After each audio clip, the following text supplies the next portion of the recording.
भगवान श्री राम ने क्यों फोड़ी थी कौए की आंख? बाद में दिया था ये वरदान। पौराणिक मान्यताओं के अनुसार भगवान राम श्री हरि के 7वें अवतार माने गए हैं, जिनका जन्म त्रेता युग में हुआ था। साथ ही उन्हें मर्यादा पुरुषोत्तम नाम से भी जाना जाता है। रामायण में एक कथा मिलती है जिसके अनुसार एक बार भगवान राम ने क्रोध में आकर एक कौए की आंख फोड़ दी थी। वैसे कौआ के बारे में एक काफी दिलचस्प बात जानने योग्य है कि उसकी होती तो 2 आँखें हैं, लेकिन वो देख सिर्फ एक ही आँख से सकता है। ऐसे में अब सवाल ये उठता है कि आखिर कौए की एक आँख ही क्यों होती है? इसके पीछे एक पौराणिक कथा काफी प्रचलित है। भगवान श्री राम ने एक बार क्रोध में आकर कौए की एक आंख फोड़ दी थी, लेकिन क्यों? आइए जानते हैं इस बारे में विस्तार से। नमस्कार दोस्तों, छोटका बाबा चैनल पर आप सभी का स्वागत है। यदि आप भी प्रभु श्री राम से करते हैं प्यार तो वीडियो को लाइक और चैनल को सब्सक्राइब जरूर करें और हाँ, कमेंट में जय सिया राम जरूर लिखे। चलिए शुरू करते हैं।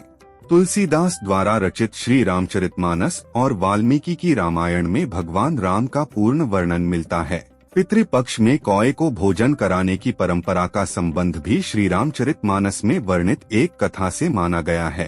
तो चलिए जानते हैं वह कथा।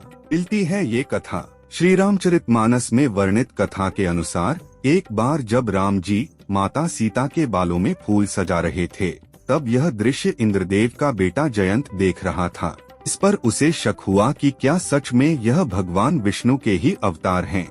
तब उन्होंने परीक्षा लेने की मंशा से एक कौए का रूप धारण किया और माता सीता के पैर में चोंच मार दी, जिस कारण माता सीता के पैर में घाव हो गया और यह देखकर भगवान राम अति क्रोधित हो उठे। तब उन्होंने एक तीर कौए के पीछे छोड़ दिया। यह देखकर जयंत अपने प्राण बचाने के लिए ब्रह्मलोक से लेकर शिवलोक तक भागे, लेकिन कोई भी उनकी सहायता करने में असमर्थ था। इंद्र भी नहीं कर सके बचा। अंत में वह अपने पिता इंद्रदेव के पास गए और उनसे सहायता की मांग की। इस पर इंद्रदेव ने कहा कि इस बाण से तुम्हारी रक्षा केवल भगवान राम ही कर सकते हैं। इसके बाद वह भागते हुए भगवान श्री राम के चरणों में जाकर गिर पड़े और क्षमा मांगने लगे। तब प्रभु बोले कि इस बाण को वापस तो नहीं ले सकते हैं, लेकिन उससे कम आघात पहुंचा सकते हैं। उस बाण ने कौए यानी जयंत की एक आंख फोड़ दी। इसी दिन से यह माना जाता है कि कौआ केवल एक ही आंख से देख सकता है। मिला था ये वरदान। इस घटना के बाद भगवान श्री राम ने कौए को यह वरदान दिया कि तुम्हें भोजन कराने से पितृ प्रसन्न होंगे। माना जाता है कि इसी के बाद से पितृपक्ष में पितरों के साथ साथ कौए के लिए भी भोजन निकाले जाने की परंपरा शुरू हुई। पितृपक्ष में कौए का बड़ा ही महत्व है। यही कारण है कि श्राद्ध का एक अंश कौए को भी दिया जाता है। धार्मिक मान्यताओं के अनुसार कौआ अतिथि आगमन का सूचना तो देता ही है, साथ ही पितरों का आश्रम स्थल भी माना जाता है। मान्यताओं के अनुसार श्राद्ध पक्ष में अगर कौआ आपके दिए गए अन्न ग्रहण कर ले तो कहा जाता है कि आपके ऊपर पितरों की कृपा हो गई। गरुड़ पुराण के अनुसार कौए को यम का संदेश वाहक कहा गया है। यही कारण है कि श्राद्ध पक्ष में कौए का अधिक महत्व माना गया है।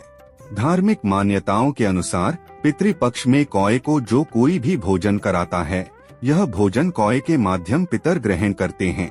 शास्त्रों के अनुसार कोई भी क्षमतावान आत्मा कौए के शरीर में विचरण कर सकती है।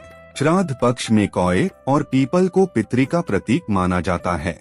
यही कारण है कि इन दिनों में कौए को खाना खिलाकर और पीपल को पानी पिलाकर तृप्त किया जाता है। कभी भी अकेले भोजन नहीं करता कौआ।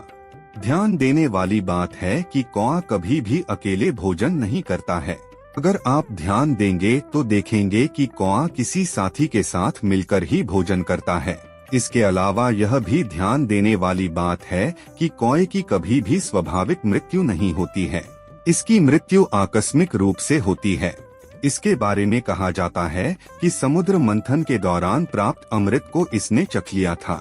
तो दोस्तों, आज के लिए बस इतना ही। उम्मीद करता हूँ हमारे द्वारा दी गई जानकारी आपको पसंद आई होगी। मित्रों, अगर ये वीडियो पसंद आई हो तो वीडियो को लाइक शेयर जरूर करें और कमेंट करना ना भूलें।